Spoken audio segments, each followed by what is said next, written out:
Hello and welcome to the Week in 60 Minutes. I'm your host this week, John Connolly, the Spectator's news editor.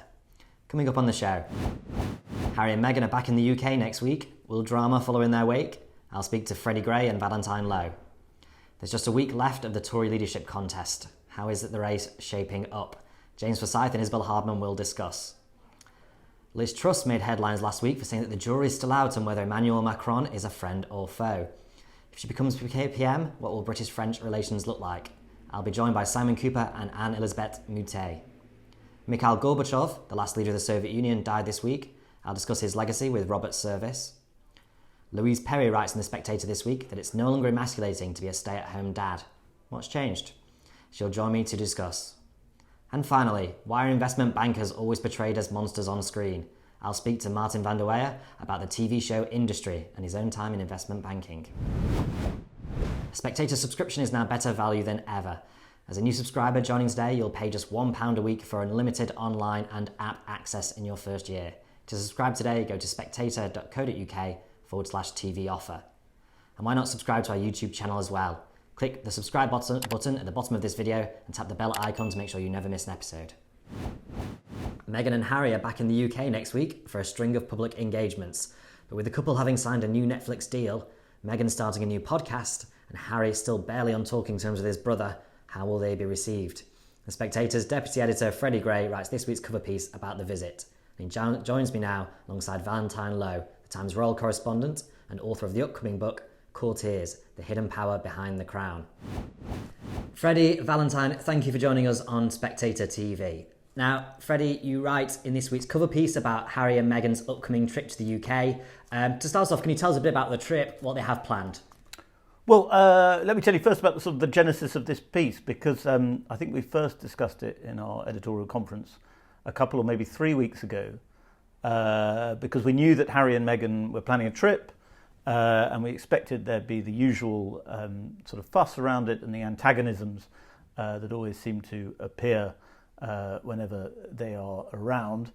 But then, as the weeks went on, Meghan just kept on giving us more material, and in fact there's almost too much material this week, because she released the first podcast last week, the Archetypes podcast from her Archerwell audio division, and then there was this spectacular interview, this 6,000 word extraordinary profile interview that I think everybody agrees is one of the strangest bits of journalism of the last few years.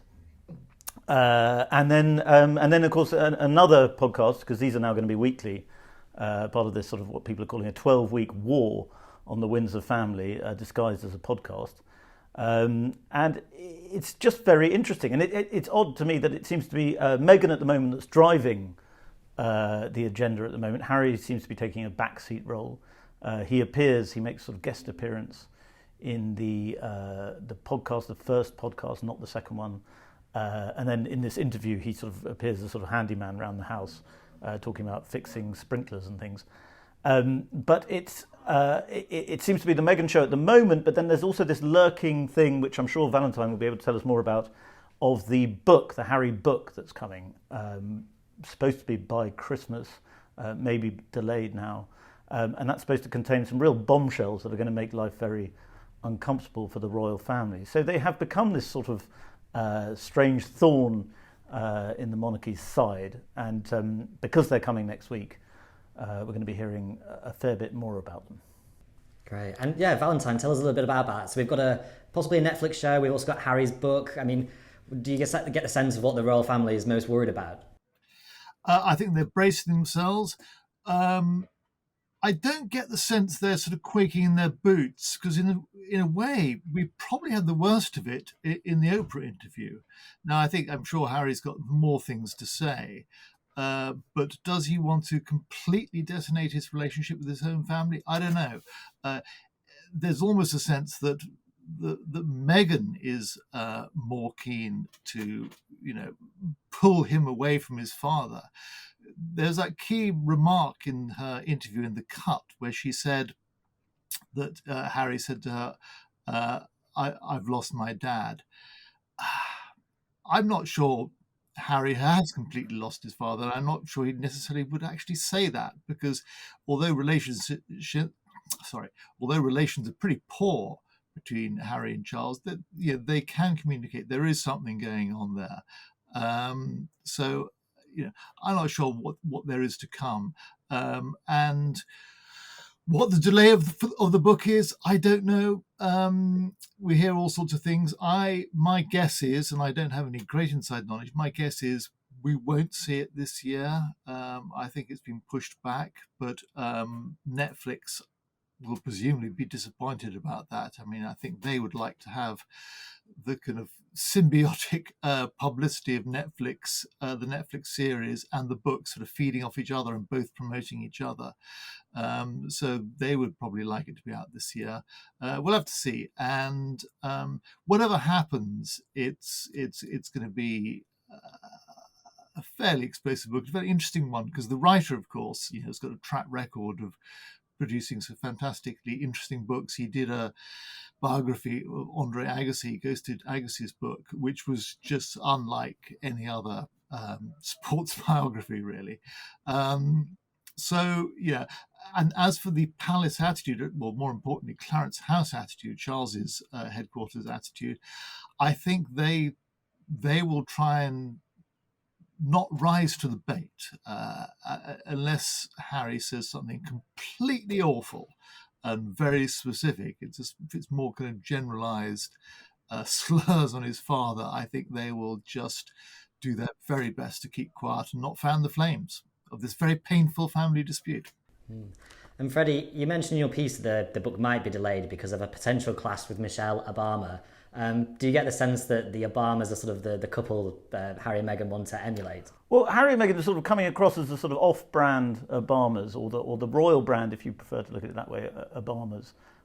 They both couples have deals with Netflix, Spotify. They have publishing deals, and I think Harry and Meghan would like to be like the Obamas in the sort of the global mind, if you like. They'd like to be a sort of royalty that isn't royalty, imparting wisdom and sort of cod spiritualism to everyone. I don't think they're succeeding on that front because the Obamas do seem to be able to produce content. Some people think it's very good. I don't, but some people think it's very good. And whereas Meghan and Harry seem to have struggled to find the content that's right for them. Archetypes, this new podcast, does seem to be a success. Spotify, the charts show that it's number one. It's been listened to by a lot of people, it seems. We don't quite know how many people listen to it because they want to hear it, and how many people, like me, listen to it because they're masochists. But I think the sort of general sense is that they haven't quite delivered on these very, very large, multi-million-dollar contracts that they have from Netflix, Spotify, and the publishers. And if they don't deliver, then they're going to leave a lot of people very unhappy. And so they have to give something. And I think what's quite interesting is, like Valentine was saying about the book and the ghostwriter, with the Netflix director, they've got Liz Garbus, who's a very sort of highbrow almost director, film figure. They're determined to make it look like they're not doing Keeping Up with the Kardashians, but the Meghan and Harry version. The trouble is, it's a grubby business. People do want an insight, and Netflix, however much they might try and do something artistic, they do want the dirt, and so does the book. So do the publishers of the book, ultimately.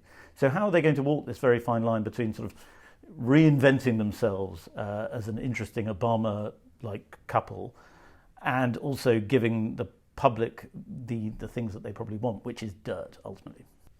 And Valentine, do you think they're going to struggle a bit when that well runs dry, when there are no sort of more scandals to say about the royal family? Do you think that's their only sort of selling point, or do you think they've got more than that? Well, I think we're going to have to watch the Archetypes podcast seriously quite closely, because I think there was an interesting difference between episode 1 and episode 2. The first one about ambition, when she spoke to Serena Williams.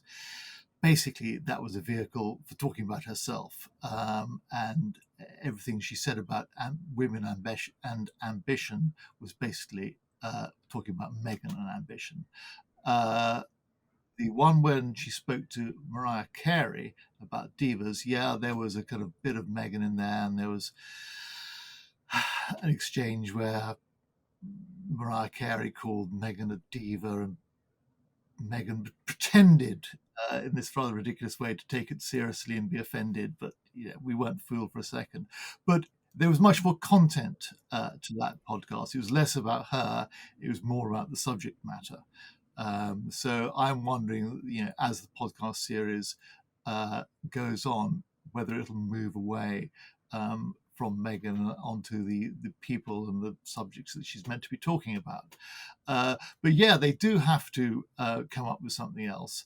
The thing about being a member of the royal family is that people are interested in you just because you're a member of the royal family. It's a very peculiar existence. People have a sort of sheen for being royal, even though they're underneath it all quite ordinary human beings. And once you step away from the protective embrace of the royal family and the sort of gloss that it gives you, people do understandably ask, well, what else is there? Now, Harry and Meghan have tried to show that there is something else. They've done campaigns in the United States about vaccination, putting it out to countries that can't afford it. And their trip over here is about self-validation. So they're doing a couple of things. They're going to the One Young World Summit, where Meghan, interestingly, will be making the speech, not Harry. He's the royal, but he takes a back seat there. She'll be making the speech, and then they'll be at the they'll be at an Invictus Games event in Germany, which is Harry's baby, and this is him saying, "Listen, Invictus Games, I've not left you behind. I haven't forgotten about you. I'm still behind you." And then there'll be a Well Child event in the UK as well. And Well Child is, it's a charity that Harry's been very closely involved with. And he feels, he very sincerely, he feels very passionately about it. He's got a great empathy with children. He cares a lot about sick children.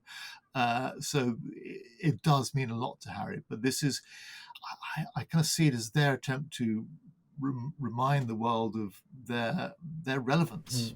And Freddie, you mentioned at the beginning there that Harry, especially when it comes to the media world, if maybe not the charity world as much, has been sort of taking a back seat to Meghan. Do you get the feeling that he's going to be left out a bit and is maybe a bit less comfortable producing this kind of content, or a bit less interested in it, and is kind of going to end up being a bit of a loose end? I think perhaps there's a rather sort of British urge to blame everything on no doubt misogynist and possibly even racist urge to blame everything on Meghan, the horror wife who has taken over Harry and sort of possessed him. I think there's no doubt that she is of an extremely strong and controlling personality. I think that's obvious to everyone. But Harry has gone along with it too. He's the one writing this book. He's the one that argued with his family, that split with his family. They're in this together. What I think is quite interesting at the moment is there's a sort of undercurrent of sadness about everything they do. Because the word of the nasty gossip in Hollywood is that they're not very loved by the super A-listers, which is what they desperately want to be. They want to be super A-listers, but the kind of Hollywood elite, if you like, looks down on them.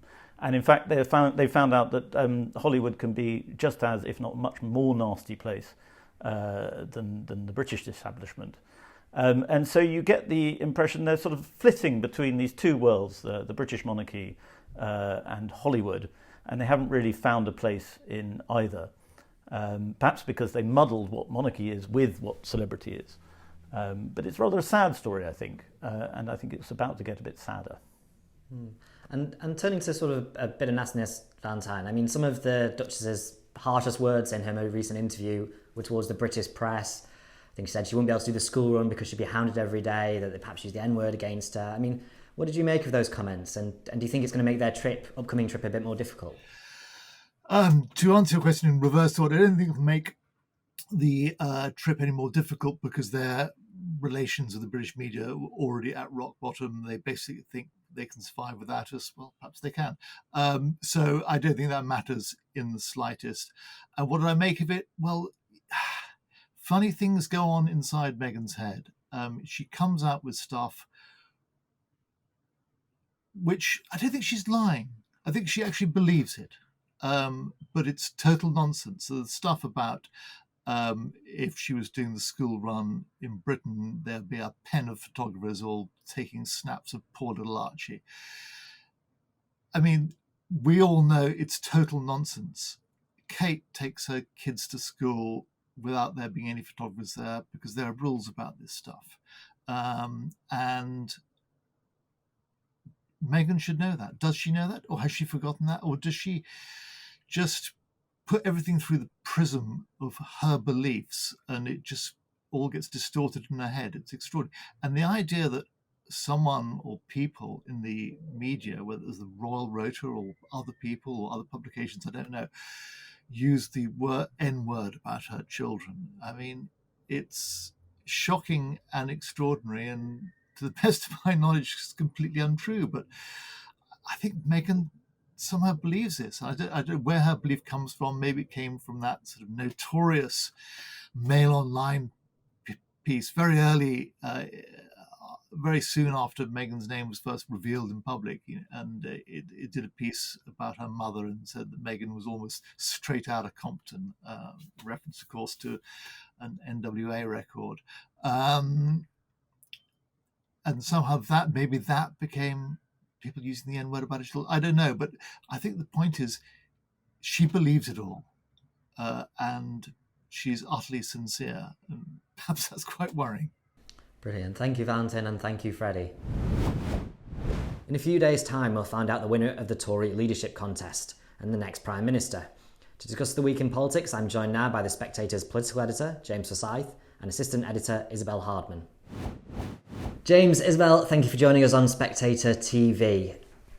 Isabel, starts off, so we saw the last hustings this week between Rishi Sunak and Liz Truss. Do you think we learned anything new from the candidates in this one? Yeah, we did, which was quite a surprise, actually. So it was quite a jubilant mood at this hustings. I think partly because people are just relieved that this contest is, finally over. Also because the party, the next Prime Minister, whichever out of the two it is, gets a few days of a sort of breather before the reality hits the fan, to paraphrase a popular saying slightly. And so there were some striking things, particularly that Liz Truss said. One was that she wanted to rule out energy rationing, which you can sort of understand why she'd want to say that. But it's going to be quite a difficult winter, and that this question even came up showed how difficult things are going to be for the new Prime Minister almost immediately. And then the other, which was really, really interesting, was she was asked to give a "read my lips, there will be no new taxes" pledge, and she did indeed rule out new taxes, which I think is an interesting promise to make in the context of the Conservative Party over the past few years, which obviously went into the 2019 general election promising no tax rises, and lo and behold, it had to abandon that pledge in order to bring in the health and care levy, which is something that Rishi Sunak has defended passionately throughout this campaign, and Liz Truss has made very clear that she was against and spoke out against in cabinet, but because she's very loyal, she didn't say anything in public at the time. So, it is going to be a very difficult few years for the new Prime Minister, and to make that kind of pledge before going into office and before seeing all the details which are going to allow her to, or him, to make a decision on support for households struggling with energy over the winter is quite striking.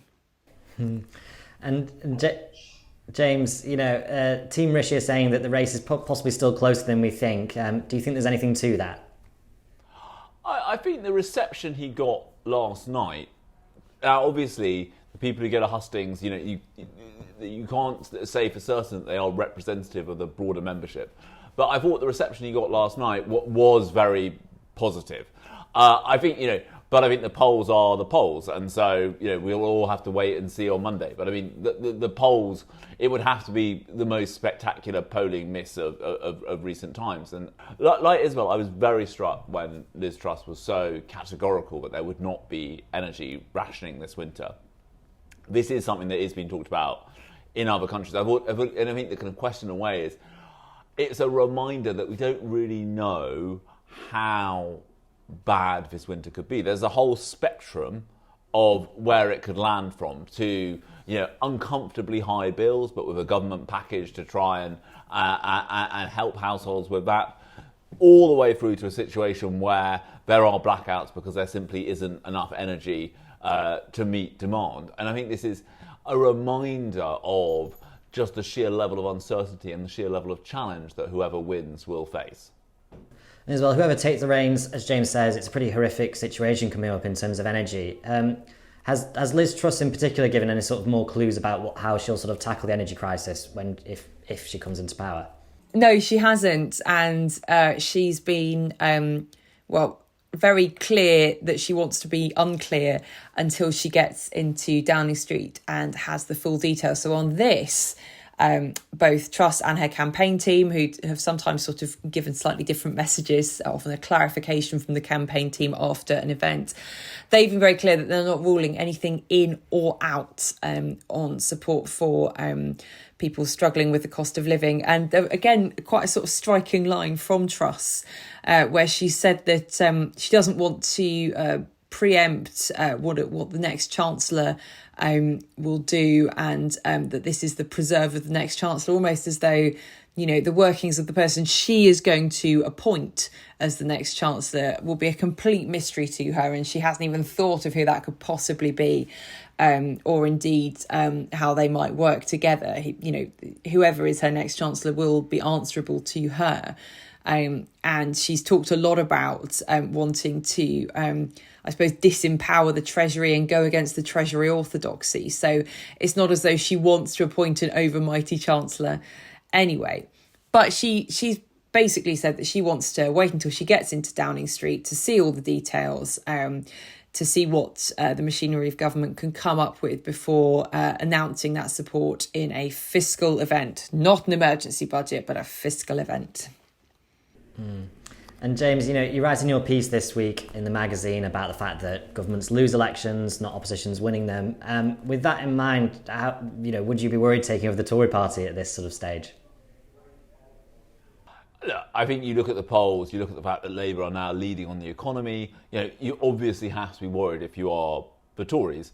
And I think that the challenge in some ways is that I think lots of people on the Tory side say Keir Starmer and Ed Davey are dull, they're not charismatic, they don't inspire people. But I think the danger is that those weaknesses also mean that people feel that they're relatively unobjectionable because they don't generate strong emotions. You won't have what you had in 2019, where lots of voters went to vote against Jeremy Corbyn and John McDonnell. And that is the challenge for the Tories in terms of how they hold together their coalition without kind of Corbyn to kind of scare people back into line. And then I think there is also just the fact that the sheer level of the challenges that this government is facing, because it's not just energy, it's the fact that, and Isabel is more expert on this than me, given the book she's currently writing, but it's the state of the NHS. And I think the real worry for whoever comes in is how much of this has already happened, if you see what I mean. How much how much can you actually realistically do as the new Prime Minister to better prepare the NHS for this winter? Or are things essentially already decided before you even get there, and you've just got to kind of cross your fingers and hope that it's not a particularly cold winter or that there's not a particularly bad flu season? But given what's happening in Australia, I think there are worries on that front. And so I think this is the challenge for anyone taking over the job right now. And also the other challenge I would suggest is that you have a predecessor who won't be shy about making headlines and making news. And Boris Johnson is a celebrity politician, and whatever he says in the coming months is going to be front page news. And finally, James, just to bring it back to your point before about Boris and how he's going to be once he leaves number 10, what do you get the sense of his relationship is with Liz Truss now? Do you think he's going to be a pain for her, or he's going to try and be a bit more cooperative? I don't think he's going to set out deliberately to cause her problems. But I also think that, he is going to be out on the speech-making circuit, and, he will there will be, he will say things and they will be picked up and they will be news. And I also think the other problem is that, if you look at some of his partisans in Parliament and some of the supporters he has in the country, it won't take much for them to start talking about, the Tory king over the water. You look at this membership polling, if it's accurate, it suggests that he would handsomely win this contest if he was a candidate. And I mean, that will be a problem for whoever succeeds him, because when things get tough, there will be people who say, why don't we get Boris back? Now, I think there is a fundamental problem with that, which is, the Conservative Parliamentary Party had so lost faith in Boris Johnson by the end that everyone, whether friend or foe, thought that the outcome of a no-confidence ballot, a second no-confidence ballot, was a foregone conclusion. And so I don't see that. I don't think the opinion of MPs is changing at pace, but I think he will generate news, and that will be uncomfortable for whoever his successor is. Brilliant. Thank you, James, and thank you, Isabel. If Liz Truss becomes Prime Minister next week, she won't have gotten off to the best start with the French. She recently refused to say whether French President Emmanuel Macron was a friend or foe.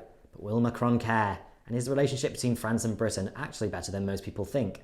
Simon Kuper, the FT columnist and author, writes in this week's magazine about a love-hate relationship with the French. And he joins me now alongside the journalist Anne-Elisabeth Moutet.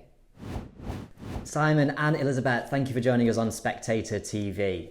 Now, Simon, the relationship between Truss and Macron hasn't got off to the best start already. I mean, how do you see their relationship playing out once, or if Truss becomes PM next week? I think there's two main areas of contention. One is Ukraine, and the other is the Northern Ireland Protocol, which is part of the whole Brexit argument. So on Ukraine, the UK has been very gung-ho about the war. Ukraine is a traditional ally of Britain. The Conservative Party is generally keen on any war. And Boris Johnson didn't really have any other policies he wanted to do in office. So sort of mobilizing the sentiment that Britain is still a superpower is very important to him. France is very different on Ukraine. France is a traditional ally of Russia. And Macron's main belief, and which I think many Western European politicians share, is that the invasion of Ukraine is bad, it's sad, but it's not really our problem. Russia historically does what it likes in Eastern Europe, which is terrible for Eastern Europeans, but they don't come to Paris or Rome or Madrid. And Macron wants to get on with his very long list of reforms of Europe, of France, and he doesn't want to spend the next years, mired in a cost of living crisis, risk of nuclear war. He would much rather shut down this war with a messy ceasefire as soon as that's possible that gives Russia a loss of Ukrainian territory, which is what France helped do after the invasion of Georgia by Russia and after Russia's invasion of Ukraine in 2014. Now, so there's obviously going to be clashes between France and Britain over this. Northern Ireland Protocol is essentially Truss following Johnson's reneging on an agreement that they signed with the EU just a couple of years ago. And France, like most EU members, is hopping mad about this and sees it as a provocation and will have a fight about this. And Elizabeth, do you think Truss was right then to say, so Simon points out there's a few sticking points there. Do you think Truss was right to say that the jury's still out on whether Macron is a foe or an ally? I think she was wrong for several reasons. I think she was wrong because you don't say that. And I admit that the conditions in which that quasi pub quiz set up was not helpful. And she shot back, and it showed at the very least a sort of slight lack of professionalism in sort of media handling. But I also think she's wrong because I disagree with Simon. I agree with most of he's about to write for the Spectator. I had an early glimpse. But I think Simon, what you say about Ukraine is absolutely true, was absolutely true until about 4 weeks ago. And now there has been a real U-turn in France in terms of now trying to work for a new kind of Western alliance. Macron has made a number extremely belligerent and bellicose and very, very, very sort of strong statements about Ukraine and about Russia. There no longer is this whole general inchoate sort of French blob all saying we want peace as fast as possible, we want to cease fire. totally neglecting the fact that that would essentially give Putin what he wants. I also think that France has a good military class, and even though they skew pro-Russian more often than not, they have noticed that Ukraine is actually winning this war. It doesn't mean that the war is over, but when it was supposed to be a 3-day military operation that would take Kiev easily, and now there is a counter-offensive to retake Kherson. We're talking about an entirely different situation. I also think that on this one, it's a window of opportunity, because I think the reason Macron is suddenly being so gung-ho is slightly self-serving, in that, yes, he realizes, I totally agree with Simon, he realizes that his rentrée, this autumn is going to be difficult. Cost of living is shot up, inflation has shot up, people are angry, he has a fractious parliament with no clear majority. And therefore, what he wants is to point at the guilty party who's not him, and that's Putin. And as long as he does that, but in a sense, sort of has finally a sort of more honourable attitude for France, I would say Liz Truss should grab this with both hands, and she might be able to work out more understanding on some aspects of Brexit, precisely out of Brexit dispositions, precisely because she might now be getting some help on the world stage. Macron not only wants to sort of strengthen the Western alliance within NATO, he also has said, and his pet think tankers have started saying things like there should be a sort of extension of what is called the Quad, which is a Biden creation with Australia, the US, India and Japan, and the idea is to add 2 maritime powers, which are France and Britain, and that is really a good opportunity to let bygones be bygones. I have noticed that in a week or so, there's a meeting between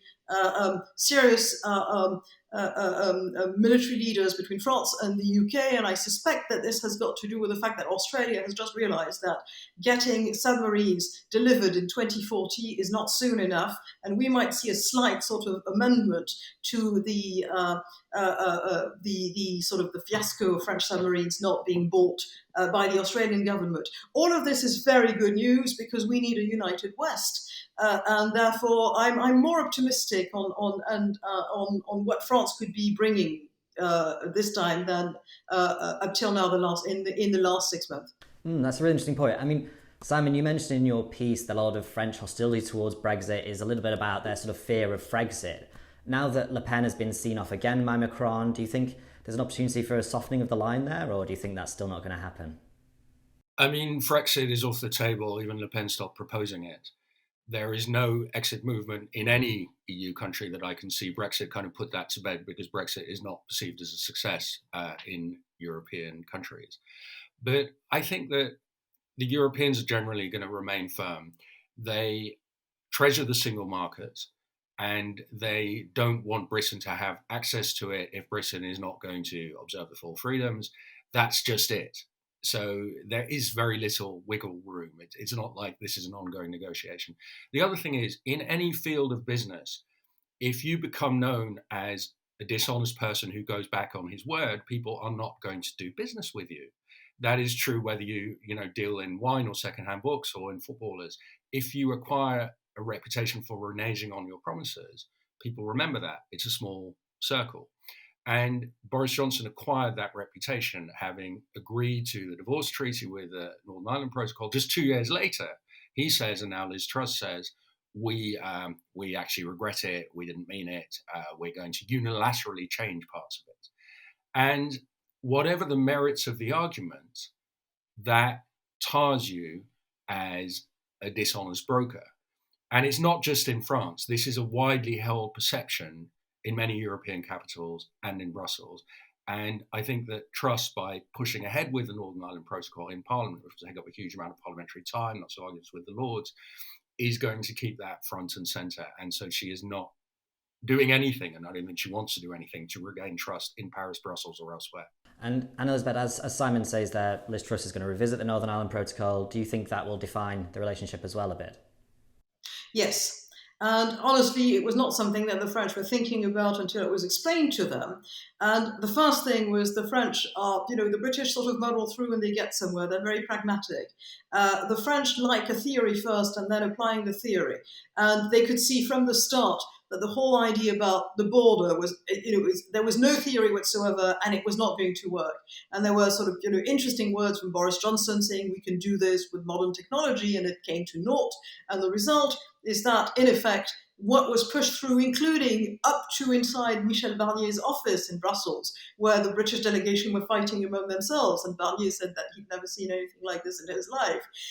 It was the one thing that struck them as something that was difficult, dangerous, and insulting for an EU country, which is Ireland. So that thing probably is the moment where a discretion would be the best part of valor for Liz Truss. She's got to find a different solution. She's got to work it out with, the British citizens of Northern Ireland and the Republic of Ireland. But it is perfectly true that it's something that's only caught by the French, and quite understandably, if you don't go into something as difficult as altering the conditions of a border in a country where there have been recent troubles, and troubles was a euphemism at the time, and it still is today.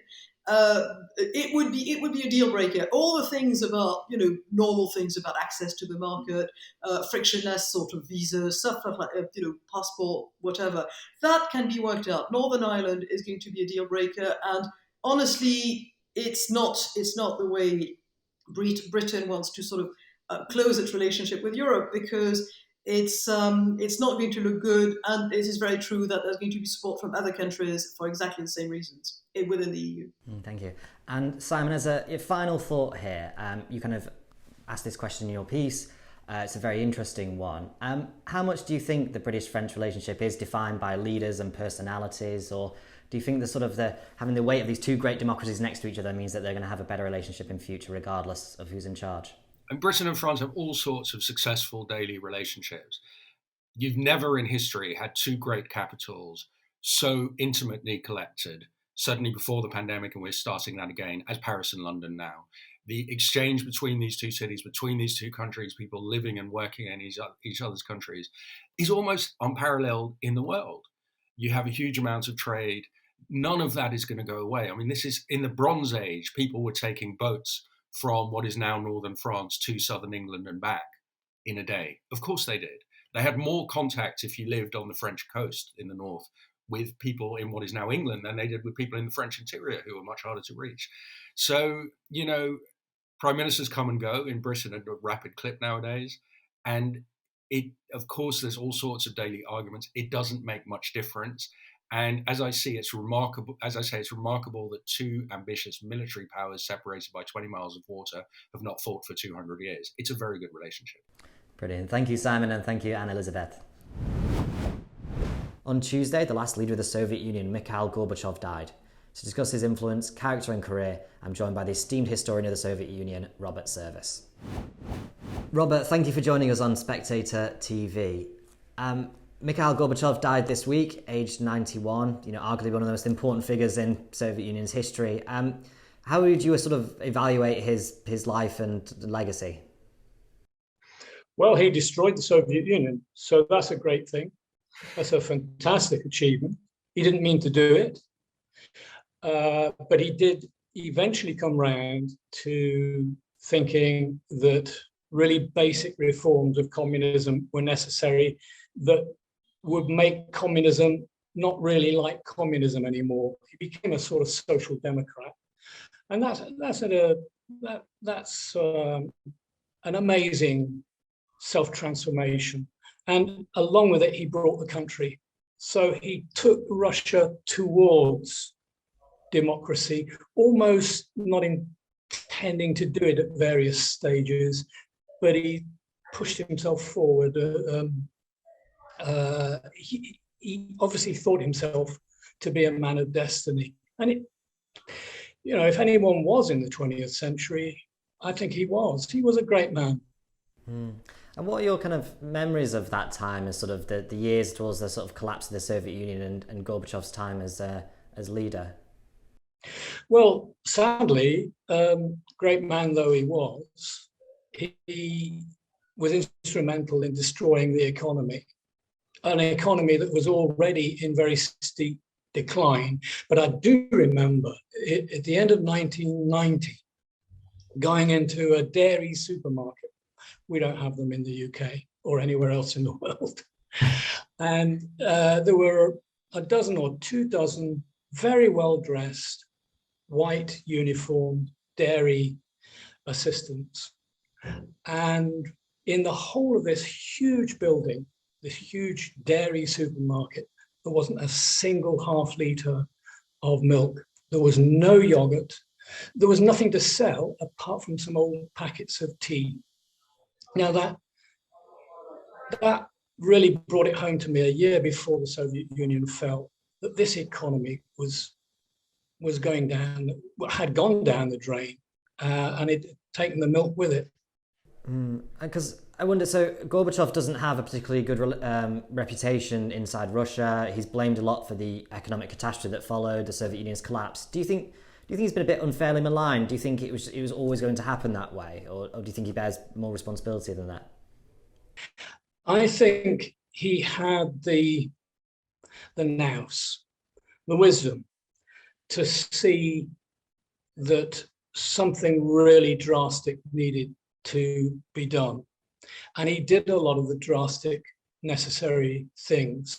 But the one thing he just could not bring himself to do was introduce a full or even semi-full market economy. And that was going to be the only thing that saved the Russian people. And that's what they hold against him. He immiserated his own people by his policies. And there's been a lot of talk over the last couple of days about Yeltsin. And it's been deprecatory talk.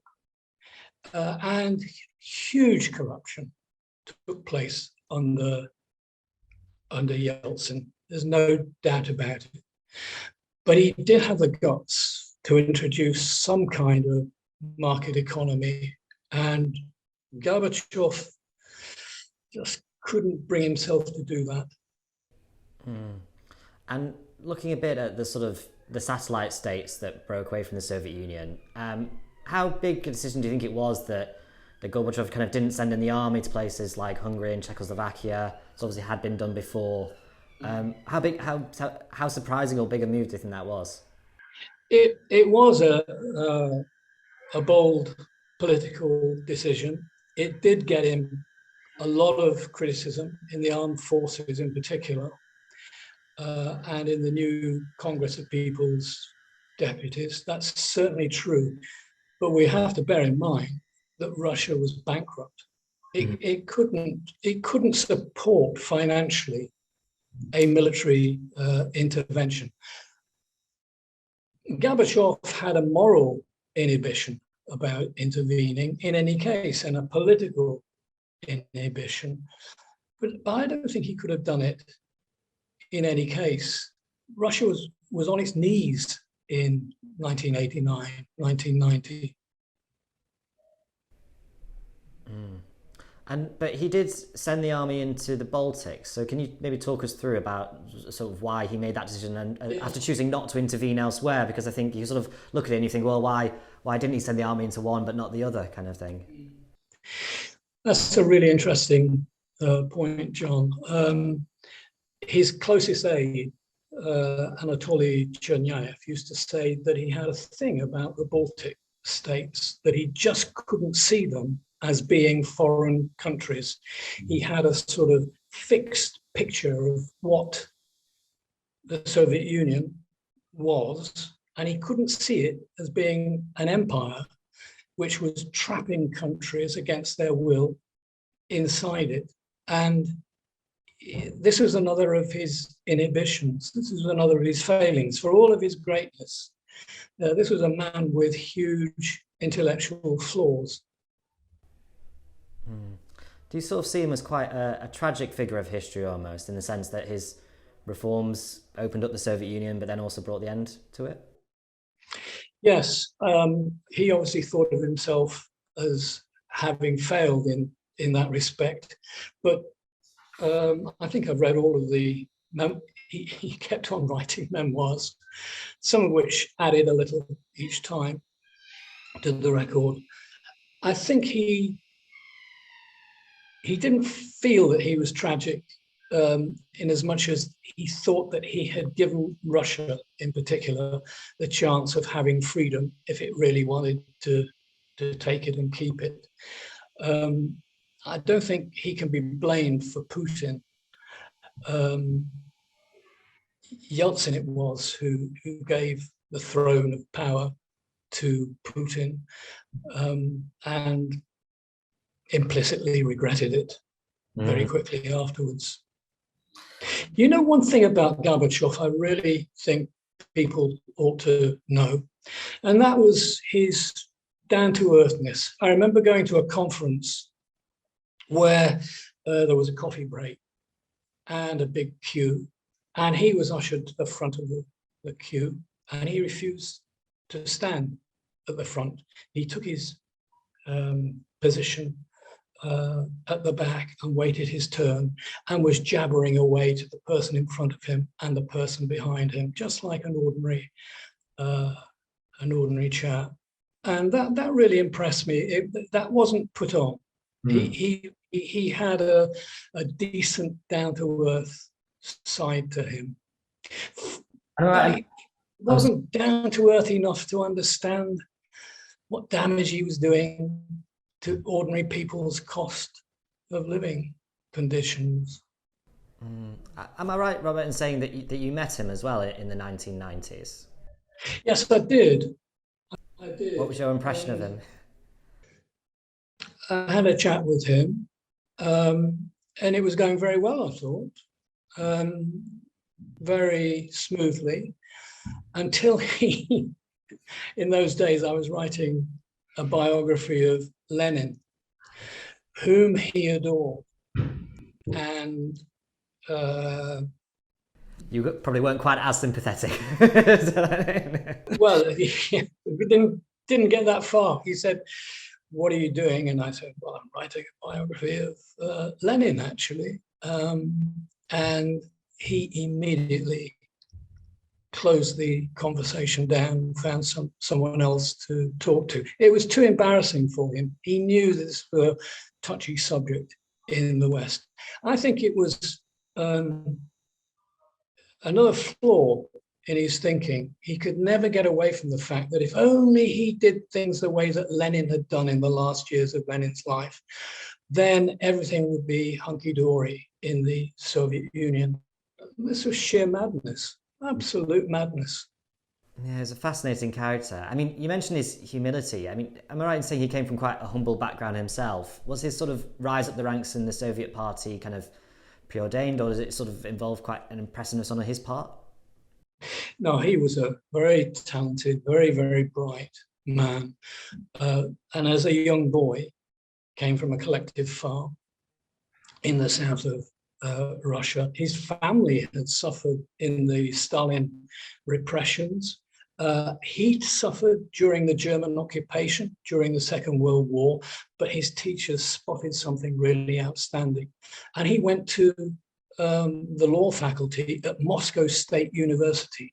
This is like being pulled out of nowhere and going to, well, let's say Oxford or Cambridge or Yale or Stanford. So he suddenly had this chance to move out of the village and build a new career for himself that none of his fellow villagers had ever had. And he remembered conditions in the village. He wanted to do something about Soviet agriculture. He just didn't have the nerve to decollectivize agriculture. It would have been a very, very tough thing to do, but that's what has been necessary. I mean, why is it that Ukraine became the breadbasket of the Mediterranean in the early 2000s. It was because they decollectivized. Before that, Ukraine was an economic basket case. So not enough ideological flexibility from him in the end. Yes. Brilliant. Thank you very much, Robert. That was absolutely fascinating. Brilliant. Good to speak to you. Louise Perry writes for The Spectator this week that more and more men are choosing to be stay-at-home dads. A lot of the reason, she says, is to do with class. To explain it, Louise joins me now. Louise, thank you for joining us on Spectator TV. You write for The Spectator this week about how stay-at-home dads are becoming a bit of a status symbol. Can you tell us a little bit about that, please? So my reasoning is this, right? We've seen this really interesting trend in the last 20 years where it used to be that men who did blue-collar jobs did more childcare on average than men who did white-collar jobs. And then we've seen a precise reversal since the turn of the century, combined with the fact that at the same time we've seen middle-class parents adopting a kind of parenting which is extremely intensive, right? We're talking Montessori, no screen time, organic food, the works, everything that takes a lot of time from parents, and which ideally also, particularly with something like attachment parenting, which is kind of the extreme end of that, encourages parents to do childcare themselves as much as possible and to, disdain things like daycare and focus much more on being at home with their children in a really sort of, the way I describe in the piece is sort of like cultivating rare orchids, right? That's the kind of aspirational model of parenting now. And my reasoning is looking at these two trends and looking around me as well, because we live in a very bougie suburb of London and we've just had a baby and we've got loads of friends who are having babies and so on. And the dads of our acquaintance are extremely hands-on, right? That's the phrase that my parents used to use. I think we don't hear it as much now because it's now sort of taken as read. You might still have, say, Jacob Rees-Mogg boasting about the fact that he's never changed a nappy, but I don't think any of the men that we know in our circle would be caught dead admitting that they'd never changed a nappy. That's just taken as being, that's the assumption that you will be hands-on right from the very beginning, and that you'll actually be quite sort of sometimes a little bit ostentatious about how much you do, including things like cooking, cleaning, the works, doing all of the what used to be considered women's work. And I think the reason for this has a lot to do with status. I mean, part of it, I'm sure, is to do with men acting out of the goodness of their own hearts and genuinely wanting to spend time with their children. I mean, that was something that came out of the pandemic, that a lot of fathers were spending more time at home because of working from home and actually found they actually liked their kids, they actually liked being with their kids, which is obviously all to the good. But I also think that we have to think a little bit about how status and class feeds into all of this. It was really difficult following the second wave to get dads to do more women's work, right? It was never difficult to persuade women, particularly middle-class women, to do men's work. If by that we mean the kind of going out and doing professional job and having all the income and status that comes with doing that. Women were queuing up to do that, that was no problem. What was difficult though was persuading men to take on the traditional feminine roles, which was why we ended up with what sociologists call the second shift, where women would go out and they'd spend all day at work and then they come home and they still have to do all the cooking, all the laundry, much more childcare than their husbands were doing, and so on, which obviously made women exhausted and miserable and grumpy. I think that might be starting to change. I think that we're seeing more. I mean, men are doing records amount of childcare, since records began, particularly as I said, the men doing white collar jobs, and we're also seeing this stuff no longer being considered quite as low status. It's no longer just kind of the women's work, the girly work that you have to sort of argue over who has to do it.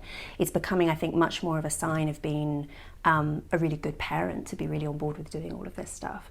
Even to the extent that I think the stay-at-home dad, who was obviously the most extreme manifestation of this kind of approach, I think the stay-at-home dad, he's still a rarity, not nearly as rare as he once was, still a rarity, but I think as time goes by, he could become much more of a status symbol, particularly because it is now so much more difficult for families to live on a single income, combined with the fact that doing the intensive kind of hands-on dad stuff is associated with the upper middle classes, right?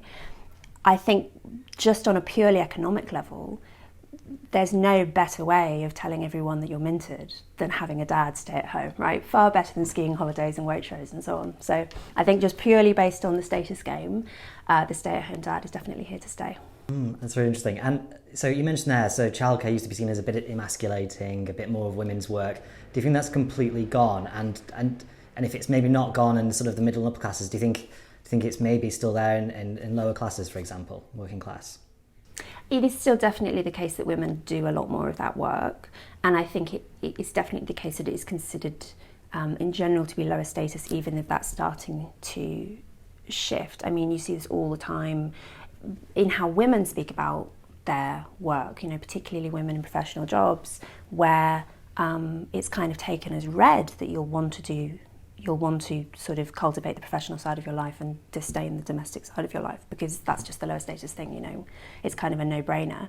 It's always interesting, I think, to look at polling on how women actually feel about this, and it's surprisingly common to find women, particularly women who don't have degrees, who aren't doing kind of interesting high-status professional work, who actually much prefer the work of the home if given the choice, despite the lower status attached to it. So I think the thing is that this stuff is vulnerable to cultural change, because, on the face of it, staying home with your children all day versus going to the office, there's nothing inherently better or worse about either of those options. It just kind of depends on temperament and your conditions and so on. But there are plenty of people who, if the economic factors were taken out and if the status factors were taken out, would happily choose the former. And some of those people will be men. So I can readily imagine a situation where if there was a collective shift in how we regard that kind of work of the home, you could definitely see more men adopting it, as well as more women. And do you think it's good for children that we're seeing a few more men sort of take on roles at home? Yeah, I think so. I mean, I write in the piece about the fact that my husband works 4 days a week, so he's at home with our son today. In fact, today is a daddy day, and it's really lovely actually, because I think our son has a much closer relationship than he would otherwise. I think that kind of frosty father model of the past it's definitely unfashionable, and I think that's probably a good thing. Yeah, you mentioned in the piece that Dennis Thatcher, I think your husband describes as a Chad, is that right? I mean, do you think Yes. Dennis was ahead of his time? Well, I wonder how he felt about it at the time. I mean, it was an extremely unusual position to be forced into, right? The thing that made me think about it is reading Hamish Badenoch's diary in The Spectator a few weeks ago, where he wrote about the experience of being, of almost being husband to the Prime Minister, and the being in the shadow of the successful female politician, which of course Dennis Thatcher, he dealt with that many decades before, and as far as I can tell, dealt with it masterfully. I don't think there's anything. I think a man who has sufficient confidence and a man who is sufficiently masculine in other areas of his life can definitely be Dennis Thatcher and be a Chad at the same time.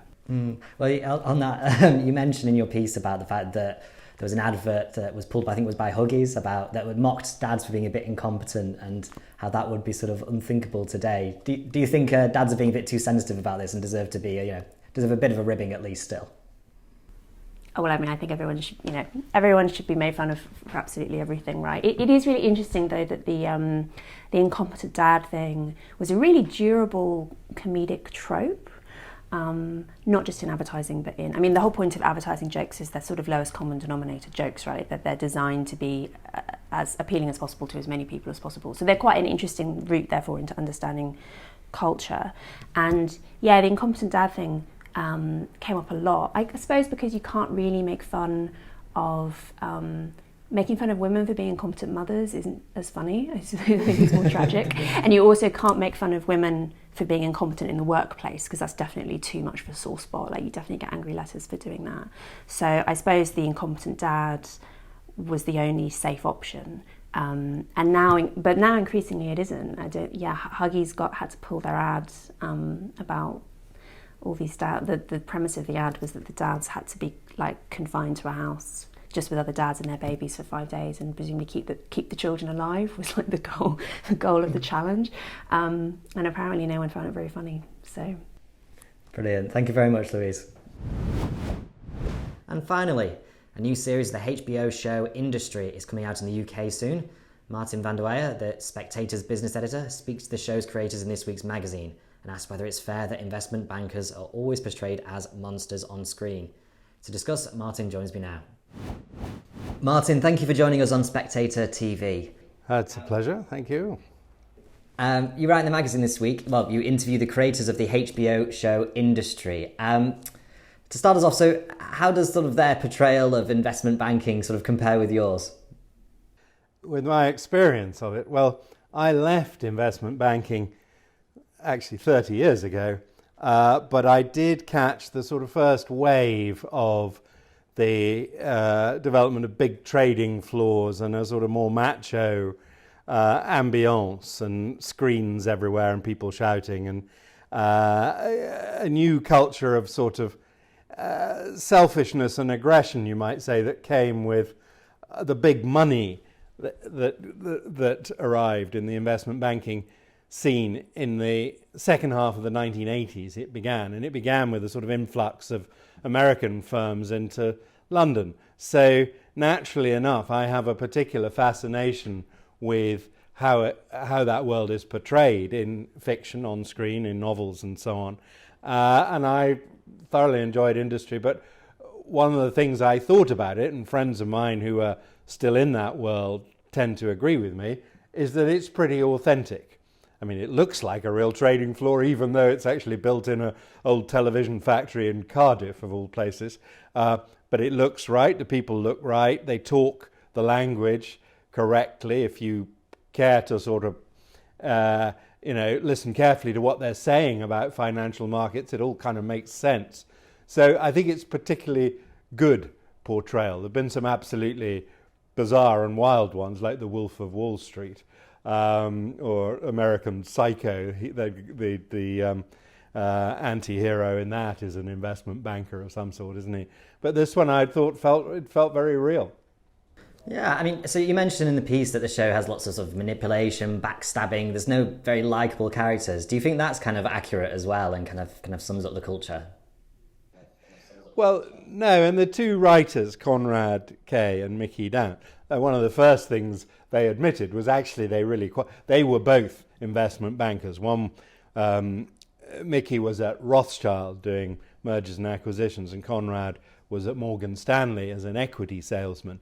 And they both disliked their jobs because they felt they were, they actually used the phrase imposter syndrome. They felt they really went on top of the job, and one day they were going to be found out.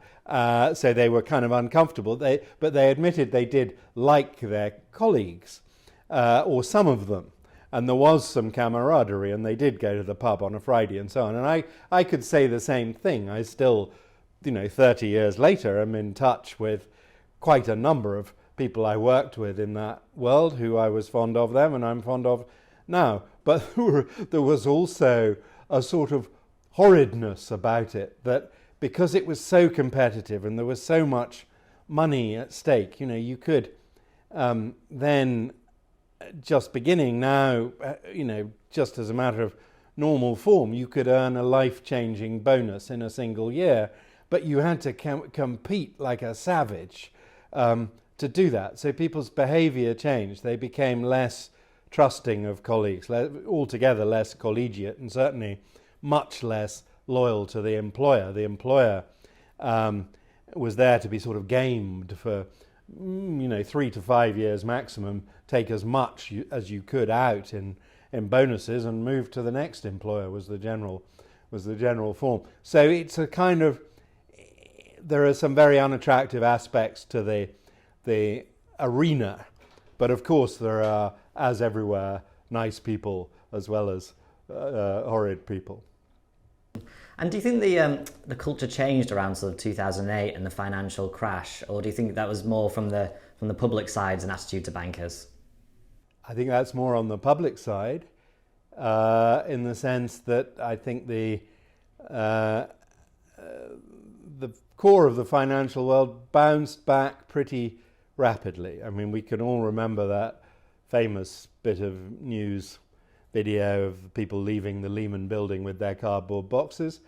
Well, some of those people will have gone and grown organic vegetables or, become stand-up comedians, but a lot of them will have got jobs back in the financial world. They were back on a trading floor somewhere within a few months or a year or two, and it all carries on. And, new financial gimmicks and instruments are invented, new ways of making money all the time. What's surprising is how much the same it is, even looking as far back as my time, my limited and rather unhappy time on trading floors, well over 30 years ago now. It's the same. It's the same mechanisms of human nature at work. Right. And are there sort of different sort of cultures and attitudes on different floors and sections of the bank, for example, like on trading or on the investment side and that kind of thing? Are there particular notorious departments, maybe? Well, so I think actually I could see the contrast between Conrad, who'd been an equity salesman, so he's sitting there cold calling clients, trying to sell them stuff he was admitting to me he didn't really understand what he was trying to sell, and Mickey, who had been an analyst as a sort of backup to a team of people trying to do mergers and acquisitions deal. That's a much more cerebral, intellectual end of investment banking. And I think in the series, the right at the beginning of the first series, there's a guy who dies in the office because he's so stressed out and so overworked. And I think he's one of the people who's having to work all night doing analysis of companies for pitches, for deals and so on. That was rather where I was at a certain point in my career, and it was pretty awful. The trading floor, on the other hand, was livelier, more fun, had a lot of banter, a lot of machismo, a lot of testosterone flying around, and sheer aggression and moment-to-moment changes of markets were what did and still drive people's excitement on trading floors. So that's the contrast. But the real monsters tended to be on the trading floor, and the really clever people tended to be doing the M&A deals and other kinds of complex deal making. Martin, as well, there's obviously, it is a TV show, but there are also lots of portrayals of sort of sex and drugs and that kind of thing. Do you think that goes on, or do you think that's a bit of just a glamorization of TV? Well, I've been asking around about that, whether, so what I can say is from my era, I certainly never encountered cocaine in the office or out of it, to be perfectly honest, but I think there probably is a lot of that about these days. There is quite a high quotient of sex in the show, and the boys told me that there could be even more in the second series because the backers of it told them to, up the kind of shagging quotient rather than reduce it. The fact is, in that world, there was always a sort of rather sexually charged atmosphere. There are a lot of, young and energetic people kept in a sort of enclosed space, working very long hours. And naturally enough, for the 20-somethings and the 30-somethings, that was often uppermost in people's minds. Of course, I don't remember it being quite like that in my era, but some of my friends tell me actually it was.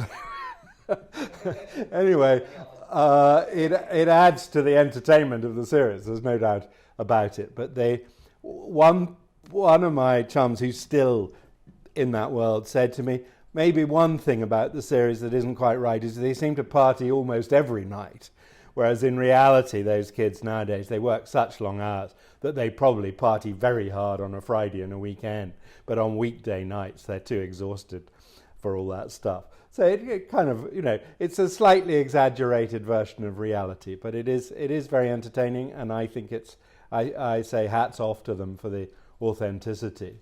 And I did ask them whether this was all a kind of on the psychiatrist's couch thing, whether they're trying to work it out of their system. But I think they've probably gone beyond that. It took me a while to work it out of my system. I wrote a terrible, unpublished thriller about investment banking, and then I became a journalist writing about it and wrote about nothing else for the first few years but we all have to get it out of our systems. Brilliant. Thank you very much, Martin. That's it for this week.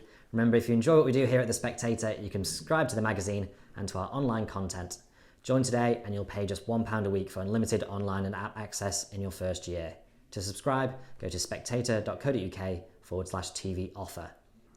And don't forget to subscribe to The Spectator's YouTube channel. Just click the subscribe button at the bottom of this video and tap the bell icon so you never miss an episode. Thanks again for watching, and do join us again next week.